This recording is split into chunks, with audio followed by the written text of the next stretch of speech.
내가 사람의 방언과 천사의 말을 할지라도 사랑이 없으면 소리나는 구리와 울리는 꽹과리가 되고, 내가 예언하는 능이 있어 모든 비밀과 모든 지식을 알고 또 산을 옮길 만한 모든 믿음이 있을지라도 사랑이 없으면 내가 아무것도 아니요. 내가 내게 있는 모든 것으로 구제하고 또 내 몸을 불사르게 내어줄지라도 사랑이 없으면 내게 아무 유익이 없느니라. 자, 예를 들어서 이런 겁니다. 제가 영덕에서 이제 이런 분을 봤거든요. 어떤 할머니가 지금은 소천하셨습니다. 그 할머니가 이제 교회에 나오기 위해서 구원받고 교회를 나오는데 할아버지가 교회를 못 나가게 하셔요. 그래서 이렇게 이제 승합차를 가지고 할머니를 모시러 가면 할아버지가 그 송곳을 가지고 이 자동차 옆이, 타이어 옆이 약할 거 아니에요? 거기를 송곳으로 찍습니다. 그래서 막 타이어 펑크 나면 또 사람을 불러가지고 또 타이어 교체하고 막 오고 막 이런 할아버지였어요. 성질이 보통이 아니었습니다. 그런데 그 할머니가 계속 교회를 나가니까 할아버지가 나중에는 할머니에게 몸에다가 휘발유를 확 부어버렸어요. 그리고 라이터를 들고 너 죽을래? 교회 갈래? 그때 할머니가 고개를 탁 숙여버립니다. 하나님, 정말 화형이 엄청나게 고통스럽다는데 그냥 고통받지 않고 하나님 앞에 가게 해주세요. 그리고 머리를 탁 숙였답니다. 할아버지가 불을 붙였을까 안 붙였을까요? 할아버지가 라이터를 확 씹어 던지면서 하는 말이 내보고 교회 가자는 말하지 마. 이 말하고 그때부터 교회 다니는 걸 타치 안 했습니다. 근데 그 할아버지가 객사하셨거든요. 그냥 하여튼 바깥에 돌아가셨는데, 자, 이제 그 할머니 예를 한번 들어보죠. 정말 대단한 믿음을 가지고 있죠.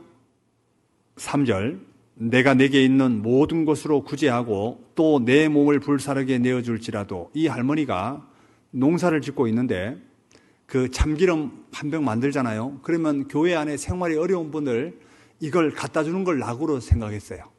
농사 지은 거 어려운 분들 갖다 주고. 그런데 내 몸을 불사르게 내어줄지라도 사랑이 없으면 내게 아무 유익이 없다. 이게 내게 아무 유익이 없다, 이 말은 너에게는 유익이 없지만 다른 사람에게는 유익이 있다, 이 말이죠. 자, 믿음으로 한 행동 자체는 다른 사람에게는 엄청나게 유익을 줄 수 있습니다. 야, 저렇게 살아야 되는데.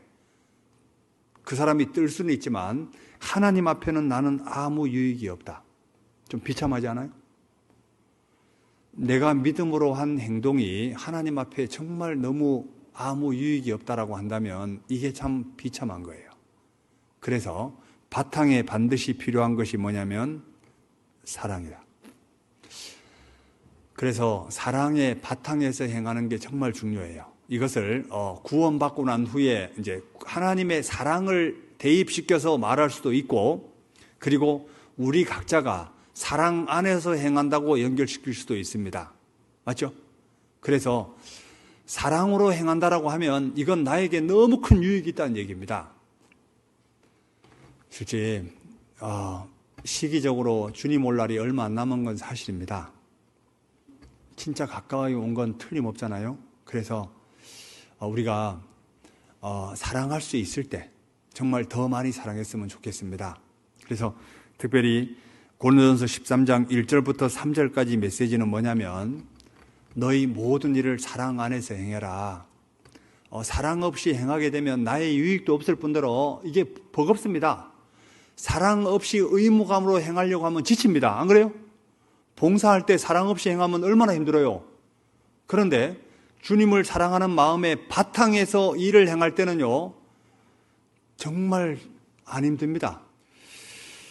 여기 고린도전서 13장, 그래서 사랑은 어떤 효력을 발생시키는지 4절 나와 있습니다. 사랑의 처음이 뭐냐면 4장 1절, 사랑은 오래 참고. 실제는 이건 하나님의 메시지입니다. 하나님이 오래 참아주지 않으면 이 자리에 앉아 계실 분이 누가 있을까? 예? 하나님이 지금까지 참아줬기 때문에 지금 우리가 이 자리에 있는 거예요. 하나님이 성질대로 하셨다면 여기 앉아 계실 분 아무도 없습니다.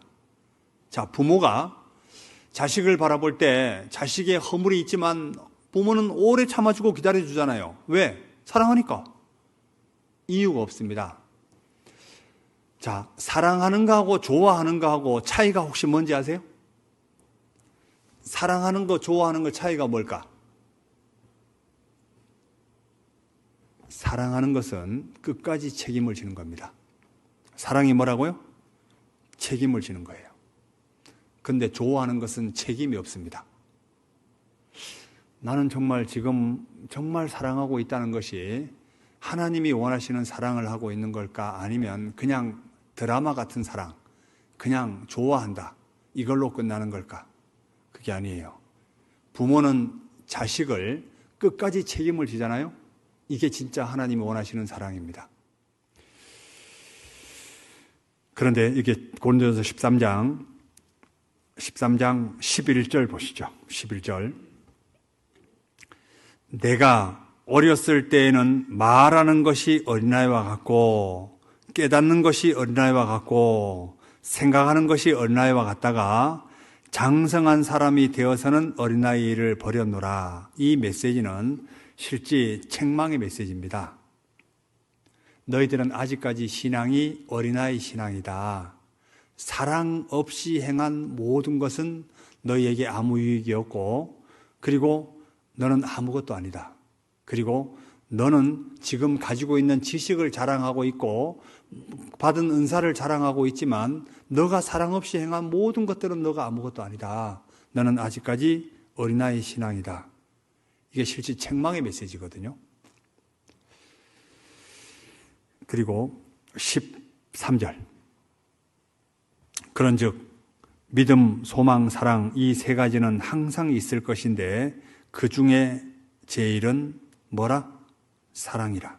천국에서 없어지는 단어가 뭐냐면 믿음이 천국에서는 전혀 사용하지 않는 언어입니다. 맞죠? 그리고 소망도 천국에서는 전혀 사용하지 않는 언어예요. 그런데 천국에서 영원히 사용될 언어는 사랑밖에 없습니다. 그래서 우리는 사랑에 대해서 좀 더 신경을 썼으면 좋겠어요. 이 사랑이 언제 자라날 수 있고 언제 내 몸에서 자리 잡을 수 있냐면 교회와 함께 할 때입니다. 성경 에베소서 한번 보시죠. 에베소서 3장 14절. 이러함으로 내가 하늘과 땅에 있는 각 족속에게 이름을 주신 아버지 앞에 무릎을 꿇고 비노니 그 영광의 풍성을 따라 그의 능력으로 그의 성령으로 말미암아 너희 속사람을 능력으로 강건하게 하옵시며 믿음으로 말미암아 그리스도께서 너희 마음에 계시게 하옵시고 너희가 뭐 가운데 뿌리가 박히고 사랑 가운데 뿌리가 박히고 터가 굳어져서 능히 모든 성도와 함께 지식에 넘치는 그리스도의 사랑을 알아 그 넓이와 길이와 높이와 깊이가 어떠함을 깨달아 하나님의 모든 충만하신 것으로 너희에게 충만하게 하시기를 구하노라. 정말 깊숙이 들어와야지만이 더 알아지게 되고 터가 굳어지게 됩니다. 그래서 교회 가운데 있을 때 사이드에 있는 분들은 잘 모릅니다. 교제 가운데 들어올 때도 아주 깊숙이 들어와야 돼요. 그래야지 훨씬 더 잘 알고 깨달아질 수 있습니다. 왜? 하나님은 교회를 통해서 하나님의 각종 비밀을 알게 하시고 교회를 통해서 함께 알아가기를 원하시거든요. 신기하게도 요즘 유튜브가 발달돼 가지고 말씀을 듣고 있는데 들을 때는 좋은데 별로 많이 안 남죠. 그죠? 왜? 동일한 말씀을 함께 얼굴을 맞대고 함께 교제하며 함께 들을 때 실질적으로 내 양식이 돼요. 맞죠? 말씀은 더 풍성한데 마음은 더 비폐해지죠? 이상하지 않아요? 함께 할 때 가능하게 되어 있습니다. 이게 키예요. 그리고 사람을 세우는 것도 어떻게 세우냐면 사랑 안에서 세우는 거예요. 에베소서 4장을 보시죠. 에베소서 4장 10 6절. 그에게서 온 몸이 각 마디를 통하여 도움을 입음으로 연락하고 상합하여 각 지체의 분량대로 역사하여 그 몸을 자라게 하며, 같이 읽어볼까요? 사랑 안에서 스스로 세우느니라. 자, 사람을 세우는 것도 사랑 안에서 세웁니다. 그래서 우리가 너희 모든 일을 사랑 안에서 행하라. 사랑으로 행하라. In love입니다. 그래서 솔직히 사랑 안에서 행하면 안 지칩니다. 오래 할 수 있어요. 원래 그 시골에서 아주 장거리 여행을 갈 때 가장 즐겁게 짧은 시간에 갈 수 있는 비결이 뭐냐면 사랑하는 사람과 함께 가는 겁니다. 맞죠? 시간 가는 줄 모르죠? 그런데 왼수하고 함께 가면요, 짧은 시간도 엄청 길게 느껴집니다. 그래서 교회 형제자매들이 정말 사랑하는 사람이 더 많아지고 우리가 정말 사랑이 넘치게 되면 우리를 통해서 하나님이 역사할 수밖에 없습니다. 그래서 사랑 안에서 사람도 세울 수 있고 사랑 안에서 하게 되면 절대로 안 지칩니다. 원래 사랑하는 사람이 봐요, 우리가 하나님 앞에 왜 올바로 살고자 하는 마음이 더 용서dom치냐면, 자, 하나님이 기뻐하는 것을 행하면 행할수록 하나님은 힘을 주십니다. 자, 봐요. 하나님이 죄를 싫어하니까 나도 죄를 미워하고, 자, 그렇게 되면 신기하게 하나님이 채워주는 건 보너스로 더 많아지죠? 안 그래요? 사랑하는 사람이 싫어하니까 그걸 과감하게 포기할 수 있는 거예요. 근데 사랑하지 않으면 내가 원하는 대로 살아갑니다. 사랑하면 이거 고치는 건 간단한 거예요. 성령의 9가지 열매 가운데 첫 번째가 뭐냐면 사랑입니다. 맞죠? 그래서 하나님을 사랑하는 만큼 주변 사람들에게 사랑이 전달되게 돼 있어요.